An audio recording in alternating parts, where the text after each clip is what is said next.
One notable feature about the response to the pandemic in the UK has been the contrasting approaches taken by each of the four nations, with decisions on the lockdown being taken at different times and in different ways.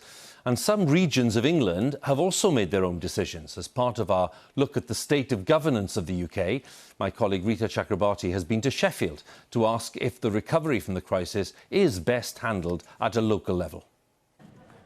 There's been no rest at St Mary's Church in Sheffield during lockdown. Each of these boxes is for a family which can no longer afford to feed itself. The church used to provide subsidised food at its cafe when it was open, but now they're feeding up to 900 people. We've heard from people who have been trying to get onto universal credit, and obviously that was massively delayed, people's circumstances that have changed, and certainly at the very beginning, massive financial insecurity. And now kind of things beginning to change. People aren't sure, having been furloughed, perhaps if their jobs will continue. So it's actually the longer term insecurity now that's beginning to be exposed.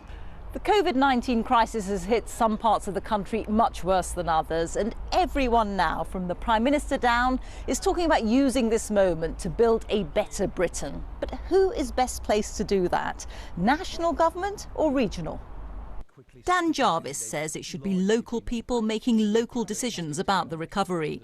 He's a Labour MP but was elected mayor of the Sheffield City region 2 years ago. Yorkshire and the Humber has a population greater than that of Scotland, twice that of Wales, but we simply don't have the same levels of powers allocated to us from national government. And I think increasingly there is an understanding that people in Whitehall and in Westminster just simply don't have the kind of fingertip knowledge that you need to make some of these decisions and to allocate resource where it will add the greatest benefit. And that's the opportunity of devolution.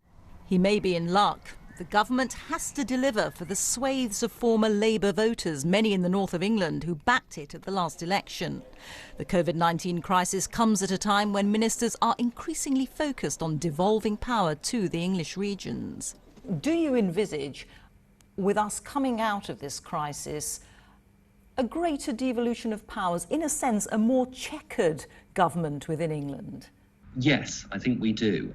Clearly, there is a humility about what central government alone can achieve, and England is one of the most centralised countries in Europe, and I think we are looking at what we can do to deliver sensible devolution on an appropriate geographical framework. Will it work?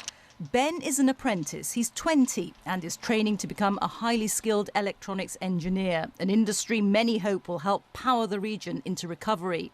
He's less interested in who's in charge, but wants everyone to have the same opportunities. I don't think it matters who makes the decision, it just needs to be the right decision. Not everyone is as fortunate as myself and my colleagues. So I think kind of widespreading that to different regions of the country so that we can really boost the nation together instead of just little segments of the country that are really fortunate. That is the risk with decentralisation, that some areas might miss out. But the England that entered the COVID-19 pandemic is probably not the England that will emerge from it. Quite how it will look is still up for debate. Rita Chakrabarti, BBC News, Sheffield.